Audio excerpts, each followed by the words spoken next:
exact situation has happened to this group once already. So if you weren't into disaster survival before the zombie apocalypse, you've gone through the situation. Somebody in the fucking prison council would have said, you know what, we're going to have a rally point Alpha, Beta, and Charlie in case shit ever goes down. They had a bug-out plan because they had the, bus ready to go, but they didn't have a plan for how to meet back up later. Interesting. Yeah, that's that's a bad idea. That will probably be on the Zombie Survival Guide this week. I don't buy that no one else would return to the prison a day or two later. Good point. Who is mowing all the fucking lawns? After 4 weeks of a Scottish summer, mine is waist high. In Georgia, grass must grow faster than Carl over a mid-season break. But after 18 months, it looks like a golf green. I'll tell you who's mowing the lawns, Matthew McConaughey.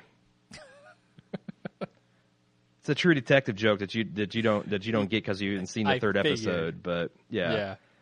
And you never know. Yeah. So anyway, I like to wait. Who is dusting the houses? After 18 months, there'd be no dust.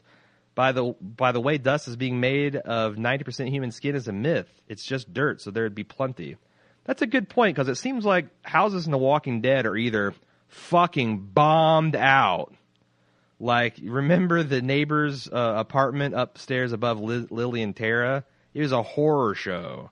Oh, or it's pristine, like IKEA showroom. There's no in between there. Like Sure. Carl's bedroom this episode. I like the juxtaposition between childhood and adulthood for Carl in the bedroom, eating the pudding and giving up when Rick was needlessly pretending to be a walker. Surely when Carl was there on the roof, there's enough space for the walker to get out the window. I wish Herschel's zombie head was next to the governor munching away on him. Well, that'd be interesting. Like if Michonne took Herschel's head and carefully put it on the governor's chest. He just bored through. Or his crotch. So Herschel could get his revenge beyond the grave. I think the governor had his revenge dealt to him. All right. I'm just pointing out that I think what happened is the window got stuck, as sometimes it happens in the hot and humid South. Wooden windows can get stuck and they're jammed, so it was just not. The zombie might have wanted to open it and get out there, but just couldn't do it, man. Couldn't do it. Frankie G says the universe of The Walking Dead has been laid out pretty clearly. Walkers are motivated by sound or smell, and they're so stupid they don't even realize that half of their bodies, or in some cases, such as Herschel's head, their whole bodies are missing.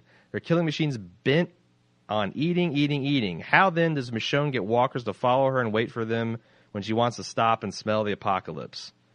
Yeah. That's right along the lines of, why do the walkers behave the way they do, and why do our pets work like they do? I just feel bad because he says, I want to believe, but I need your help. You're going to have to go see Mulder for that one, because we've got no UFO posters to give you, Frankie. Corey L. says, I think this week's episode was well written, had a solid premise. However, the emotional weight of the episode relied too much on the acting ability of one Chandler Riggs. The kid does all right, and is certainly getting better. He's definitely not as bad as Matthew Weiner's kid. Huh. Yeah. Unfortunately, Riggs just didn't have the acting chops to really elevate this episode. That being said, he had some pretty good nonverbal scenes. I like that moment when he was in the teenage boys' room admiring the gaming console. Good eye. I like that too. You can see the spark of innocence in his eyes as he remembered his simpler times, playing video games and eating shitty pancakes with mom and dad. This was this was followed by the crushing realization that the TV would never turn on again, and the days of carefree youth are nothing but memories now. Yeah, I thought he did a damn, and maybe it's because as a young man himself, he can channel that. He knows what it's like to be grounded from video games, or to have your save file go corrupt and just turn away from a game in disgust. Yeah. He doesn't know what it's like to have to slaughter your zombie father. He just doesn't have that world-weary wisdom. Tom from Detroit said, I think this is a great episode. First, a callback to the pilot right at the beginning, which we talked about. He says it's a good way to start the new chapter in the series. Maybe it's a signal of a fresh start in a new direction with this new showrunner on board once he finished cleaning up the prison arc. Do you think that that's a subtle signal, a wink at us, from us to the Gimple, or from the Gimple to us, that I'm going to get things back on the Frank Darabont track? That what is a wink for that? The tank and the eviscerated horse, the clear homage to when Walking Dead was the best, which was in the beginning of season 1. That's interesting. mean, it's a clear homage. What is he trying to tell us? It is a clear homage, yes. And if he's trying to tell us anything, that may very well be it. He continues, I don't mind, or didn't mind Michonne's portrayal in the dream sequence either, just because we've never seen her act this way in the quote-unquote real life of the series doesn't mean she can't wig out in her dreams. That's where emotion lives after all in her head. It's good to finally see some of her backstory too. And I guess it's not too hard to find shoes in a zombie apocalypse. I noticed Carl was wearing 2 shoes at the end. I've always heard that good shoes are hard to come by in times like that, but maybe he lucked out and found a new pair his size in the kid's bedroom. The only thing I think is, like, statistics I've seen is something like 97% of the human population died. I think it'd be pretty fucking easy to find shoes in that type of situation. Like a natural disaster or like a population got decimated, sure. Mm-hmm. But 97% is a lot of fucking shoes. Yeah, that is. Although a lot of them are still being walked around in, granted. Let's see. Lindsay from Oregon says, my first reaction after watching the episode is that it was very underwhelming. First negative Nancy here. From a Walking Dead episode, I would have to say it was solid, but beyond that benchmark, it just fell flat. On paper, I feel the episode should have been one of my favorites, and literally on paper, the comic book was my favorite. It had all the right ingredients, a character-driven plot, an elaborate flashback, Michonne being a badass, an emotional, complex father and son storyline. Yet despite all the right ingredients, it failed to cook fully, in my opinion, reaching only subpar levels. In your instant cast, you pointed to the acting, and I would have to agree. In the past, I've always blamed the writing, and I think that blame was more than fair, but this episode, the writing was very good. Nowhere near the wiener Baviligan, but still solid. It was the actors that fell short, failing to fully pull you into that scene. But before I sound too negative, I did feel it was a solid episode for Walking Dead standards. You know, maybe to be fair to Chandler Riggs, R.J. Mitt did have Bryan Cranston to bounce off of in that scene. Like, if Bryan Cranston was just comatose, could he, could he have brought some of that same pathos to the table?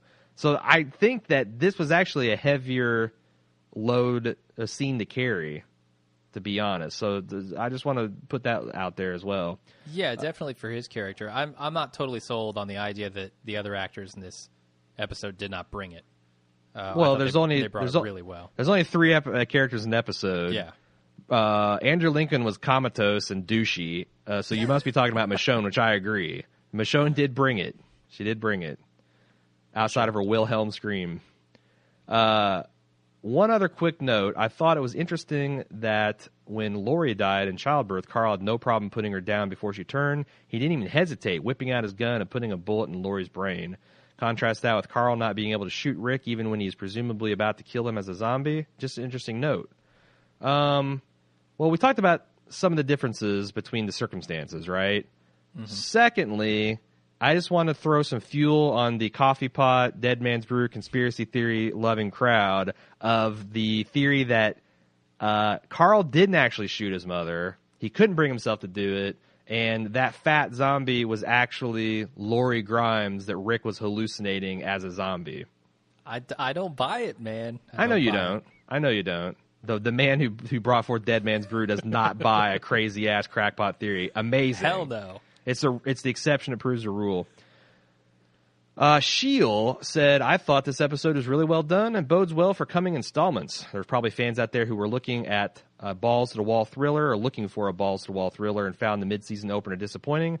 However, with the family separated into several groups, creating enough tension and showing that everyone is what is up to is probably unattainable. Agreed. I'm glad they went the direction they did.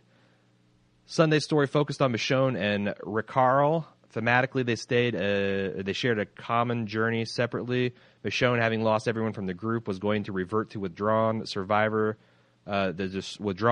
she was pre-Andrea. But in her walk from the prison, she came to realize she needs others to survive. We talked about that, but at the same time, Carl was exploring the neighborhood and testing his abilities. With each Walker encounter, his confidence grew and reduced his desire to stay with his father. But when faced with the possibility of Rick turning into a Walker, he couldn't pull the trigger. For all his father's faults, he needs him and would rather die without him. I hope in subsequent episodes the writers juxtapose a couple groups in this way to show not only what happened to them after prison, but how their inner journey mirrors each other. That would be interesting if these are kind of all interlocked in some way. Uh-huh. And also, they can't drop the ball on Rick and Carl here.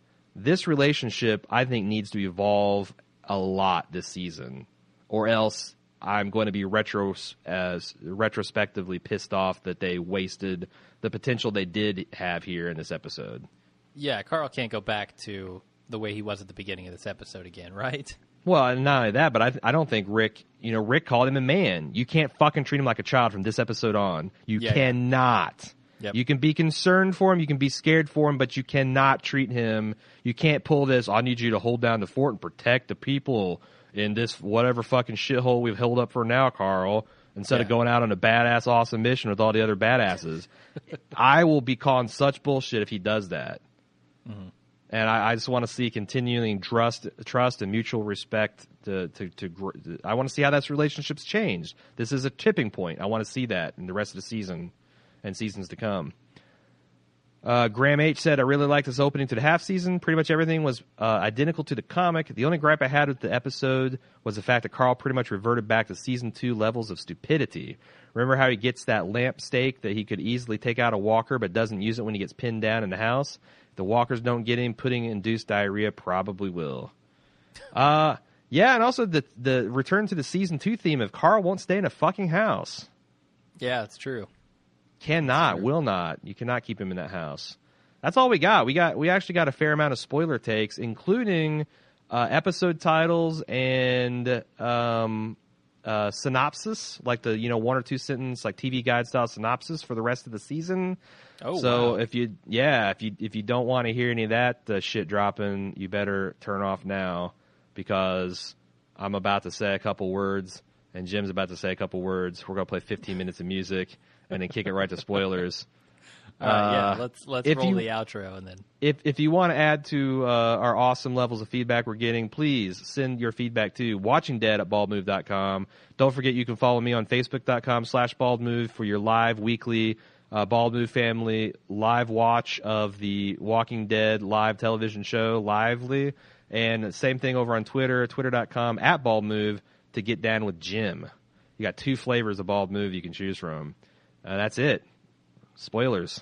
Sounds good. Thanks, everybody, for listening. For those of you not joining us for the spoilers, we'll see you next week. For those of you who are, we'll see you in 15 minutes. Till then, I'm Jim. I'm Aaron.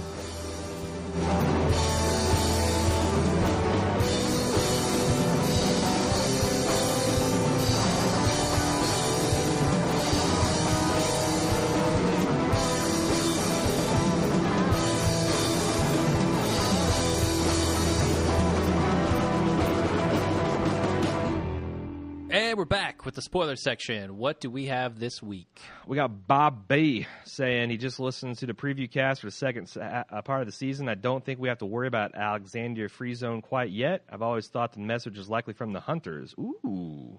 What better way to find and eat weak, unsuspecting people than to broadcast a perfect trap for them? Promising hope just as the same as a promise of a piece of cheese on a mousetrap. I fucking love that idea. Plus, it throws assholes like me, their comic book fans, off. Sure. That's a really good idea. Another thing to consider is the Alexandria's in Virginia in the comic. I don't see how a radio broadcast can make it that far into Georgia, not to mention that it really wasn't the style of the safe zone and recruiting people.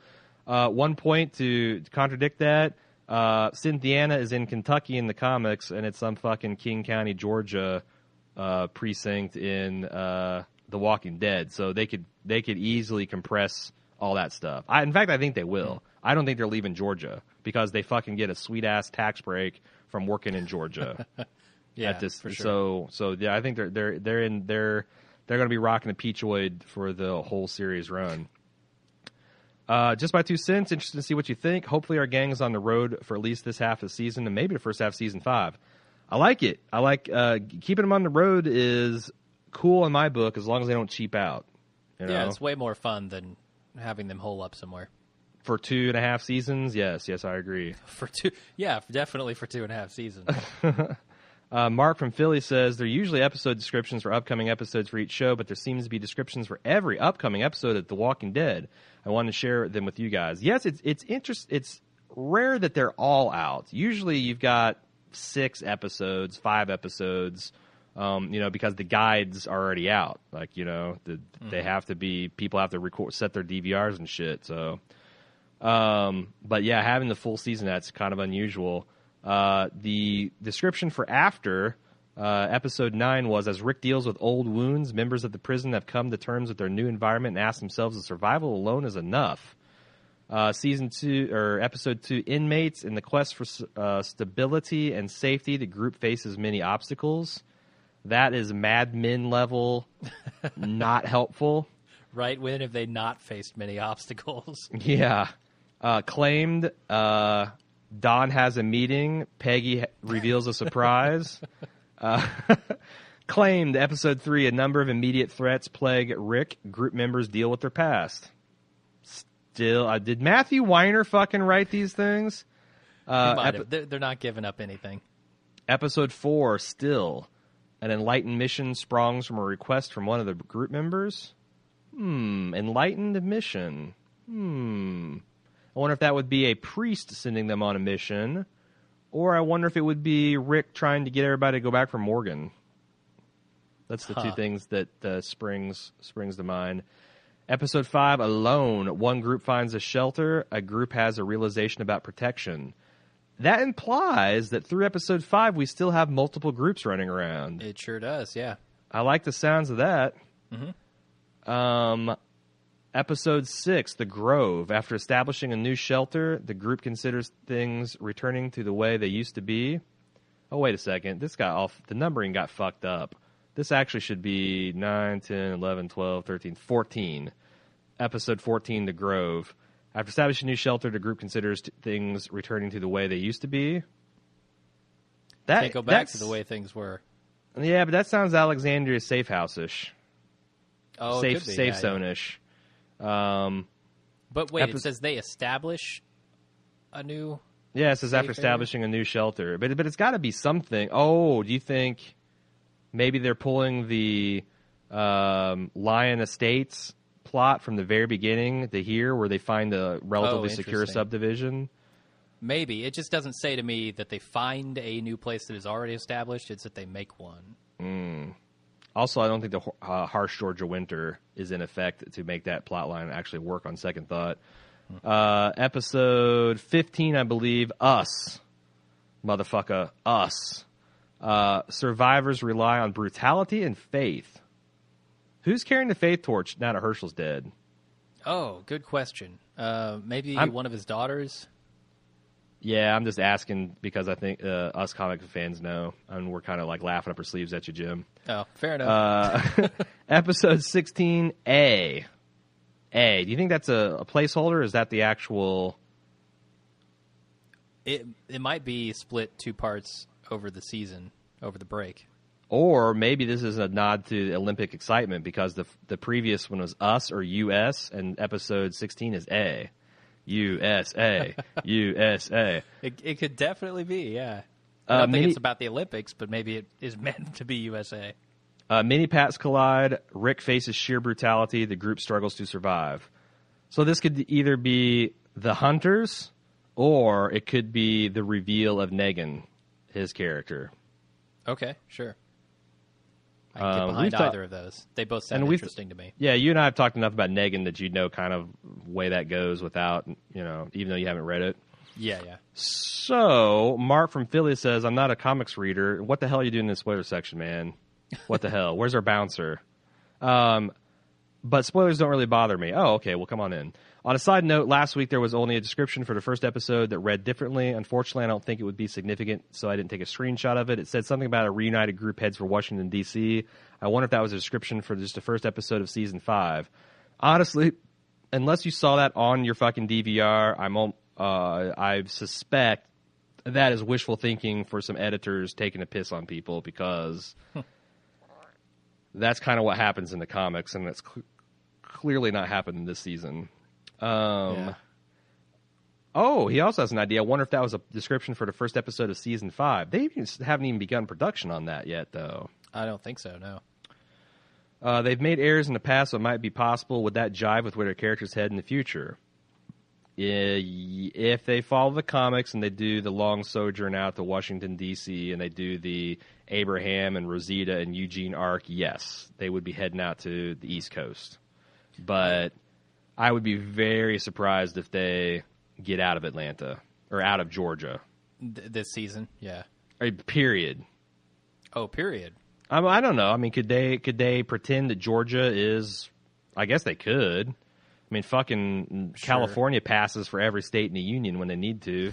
Yeah. Including Kentucky on Justified. I'm actually really interested in kind of the bigger scope stuff, too. So when they do head to a city where people have been holed up and doing some actual research and stuff, I really want to see that part of the whole journey. Okay. Dylan S. comes back to double dip in the spoiler section, says, in the comics, Andrew becomes a sharpshooter and does most of the shooting. Who do you guys think that will be on the show? Do you have any thoughts, Jim? Because I had a couple thoughts. Well, it's Daryl, obviously. He's the best. Okay, that's actually a fair point. He already is a sharpshooter. Yeah, and he's not in the comics, so... And he's not in the comics. One thing I thought is both Andrea and Rick end up developing a relationship and a close bond. And so, whenever Andrea's in peril, it's a double-edged sword. Number one, she's important to Rick, and number two, she's a group sharpshooter. I could see Carl growing into that role. Because I don't know that Daryl's at his sharpshooter. He's really good with his crossbow, but not like a sniper type level. Yeah, definitely. I see what you mean. So that's one possibility. Who do you think will play Dale's role getting his shoulder bit by the walker, then leg eaten by the hunters? I thought it was going to be Herschel, man, like I talked in the preseason cast. Now, I have no idea. I really don't know who that could be. Once again, Daryl, maybe? And that's why I'm starting to think, especially with if the description, and I should say that, we don't take all this with a grain of salt because I haven't independently verified all this, but I wouldn't describe the Hunter storyline as sheer brutality. That's more like sheer horror or depravity. But when I think of brutality, I think Negan. I do not think the Hunters. So, and unless you go with Bob B's theory that the Alexander safe zone is basically a fake distress signal or a lure to lure people in, which is not a bad idea. There is not a goddamn hint of the Hunter plotline anywhere in any of the promotional materials we've seen so far, which tells me that it might not happen, at least this season. I mean, Hunters is a standalone arc that could happen just about any time. Sure. So, although I don't know if it came off post Negan, that wouldn't make sense because it's a progression of Rook's group, Uh-huh. Let's see, where were we at here? Daryl, the badass of the TV show. He's continuing on his theories. Is like Daryl, the badass of the TV show, Tyrese, the first badass of the comics, and now we have Abraham, that we know has been cast. As far as we know, both Daryl and Tyrese are alive. Is the show going to have three huge badasses at once, or is one of them going to die before they meet the Hunters? Or is that how they show that this group is badass without having to make other characters stronger than they should be? Would Bryan Cranston not make the perfect Douglas Monroe? I don't know. Yeah, that's actually that's not a bad bit of casting there, Dylan. Now for his speculation. I think that the rest of the season will be the group getting back together, leading to the last episode where one of the twins kills the other, and then Carl kills them for the last shot. Then season 5A is them meeting Father Gabriel, and then having the Hunter's arc ending with whoever it should be telling them that he's tainted meat. I want to say 5B will end with Team Not So Prison killing the Hunters, but I can't see how it can be dragged out for the first half of the season. It'll most likely end with them meeting the welcome party to Alexandria. Then 6A will be in a safe zone, maybe ending with Abraham's crossbow bolt to the head. Then 6B meeting Ezekiel. Just a thought. Great to have the show back. Well, thanks, Dylan. I don't know, man. That's plotting out pretty far ahead. Yeah, I think we're going to see Father Gabriel based on these episode descriptions middle of this season. And I hope it doesn't take, like, whichever pieces of this group are going to get back together. I hope it doesn't take till the end of the season to do that. Yeah, and honestly, now that I'm reading these again, I keep scrolling back up here. Maybe in episode 9, 10, 11, 12, 13, one group finds a shelter and a group has a realization about protection. I wonder if that's the beginning of the Hunter plot. Huh. And then in episode 7 or episode 15, the survivors rely on brutality and faith. That closes the Hunter arc. And then episode 16 is when the introduction of Negan. Okay, that's not a bad guess. I like that. Based on the descriptions, it sounds like it could be. So that's what I think. And then, like I said, going on to season 6, I don't even know, because I think next year is when the spinoff starts too. And I thought that Kirkman was going to try to put off Alexander and Negan for a while and try to draw out this road thing. But I think, if anything, he seems eager to catch up and pass the comic book so he can start blazing new trails. Huh. Yeah, that's an interesting point when we get to the end of the comics. And they're barreling towards it, man. Inhaling the comics. Writing comics to match what's on the TV show, or if they just totally diverge. That would be weird. Well, it's going to be weird because arguably the spinoff is already going to be a pretty big divergence. Uh-huh. And the show is already so far from what the comics are. And every once in a while you have an episode like this where it really closely matches, but yeah. Interesting points, though. Faye H says, "What did you think about Carl basically about how Carl basically repeated what Carol told Rick, and that he couldn't just be a farmer?" How do you feel about that, Jim? It made a lot of sense. He said, "I didn't forget how to protect us while you were off being a farmer." That expressed a lot of what he was feeling in that moment, and it made it real to me. Secondly, in the second house Carl enters, the name on the bedroom door is Sam, same as the hippie from Indifference. You think he's the same Sam and that he's coming back as one of the hunters? Your thoughts? I just had interesting, yeah. I just had a really good thought. We're wondering who's going to be the tainted meat, and we wondered why the hell would they introduce this very memorable character with who's kind of, his girlfriend was gimped up, and now he is too because his shoulder's dislocated or whatever, and he's got Rick's watch now. What if they meet Sam, or someone gets captured by the group, and Sam's the one that gets his leg eat?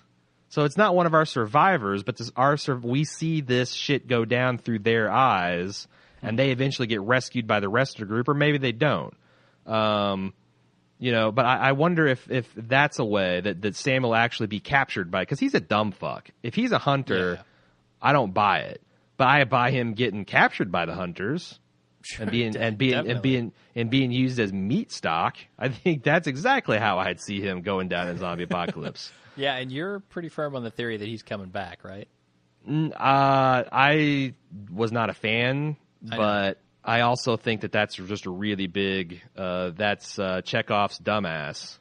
A dumbass shown in the first half of the season has to be killed in the second half. Okay, so that would be a cool way to do it.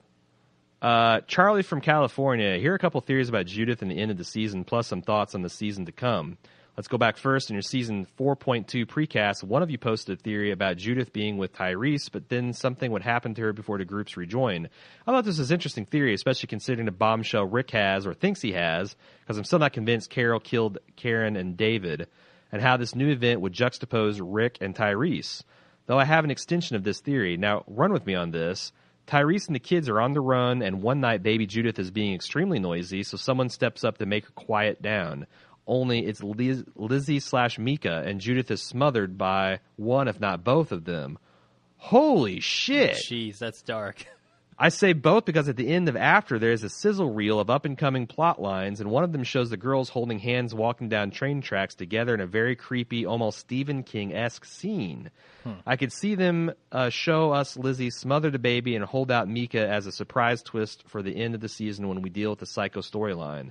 That being said, I believe we will spend the rest of the season regrouping and then finish the aforementioned storyline, and by the end of season with a run-up, or we'll end the season with a run-up for Abraham, the mission to the DC storyline. We get the Hunters in Season 5, then by either mid-Season 6 or the end of Season 6, we get the brutal death of a fan favorite and the introduction of the baseball bat-wielding Negan. I like Charlie, how he's playing the spoiler game smart. He's got the comic book fans nodding, and everybody else that thinks they're hard enough for the spoiler section and hasn't read it going like, what? If they go this route, that would put Negan in line to appear in episode 100, which is a fitting considering he makes his appearance in issue 100. Ooh. Wait, no. That can't be right. Let me do some math here. Let me do some math here. We had 6 episodes in the first season, then 13 episodes the second, then 16 episodes, and then another 16 episodes. We're at 51. Yeah, in your standard like 24 episode TV shows, I think you hit the 100 mark right around season 7. Okay, so we'd be at 83 in this plan. So maybe you're and plus you might have forgot how fucking short season 1 was. No, you hit it more at season 5. Yeah. No, I think that's what Charlie's going for, but we just didn't account for the way the episodes are lined up. That would be cool, but I don't think we're gonna have to wait till episode 100 to get to him. I like your theory on Lizzie/Mika. That would be interesting. And it would give Carl a reason to kill him. Well, also, what if Tyrese just kept that to himself and carried the secret, just like Rick thought about carrying the secret for Tyrese, from keeping the secret from Tyrese. Like Tyrese becomes Carol. That would be kind of ironic, right? Sure. Yeah. Also, if we're going to get spoilery, Melissa McBride is still in the fucking credit sequence. We got confirmed that she's coming back this season. Uh-huh. Where the hell does she come back? Because I didn't see anything in any of these descriptions that makes me think that she could be coming back. So it could be a flashback. Unless it's lame. Unless it's episode 9, 10, 11, claimed a number, which is group members deal with their past. Maybe she comes back in that episode. Yeah, maybe she set up some kind of shelter, and now the group finds it. Mm-hmm. And they decide we're going to live with Carol now. We're kind of in wrapping up bullshit mode. I got to say, I bust out laughing when I saw the preview because we made a joke about Glenn having that bus wreck flip over and him being the sole survivor, like fugitive style. Uh-huh. And I'll be goddamned if it doesn't look like that's exactly what happens. But how does he end up on a rooftop, man? I don't think it's a rooftop. I thought it was like a bridge. Okay. Like a bridge falling in disrepair kind of thing. Uh-huh. That could be it too. But that's exactly what it looks like happens, man. Yeah. That's one of the most hilarious things in the world if that's how it works out, that I just made that as a joke. I like it. That's the way it should play out. Those people are useless anyway. It's one way to trim the fat, man. One way to save the budget. Definitely. I hope they go out spectacularly, though. Yeah. Well, if he's thrown clear of the bus, that's like I said, fugitive. I think you need to think fugitive. Okay. That bus is just barreling down train tracks and Glenn's running for his life. Okay. That's all we got. You got anything else you want to talk about? I sure don't. Okay. Well, I think we covered the hell out of this episode. Yeah, sounds good. Thanks, everybody, for listening. We'll see you next time. Yep, see you Sunday night.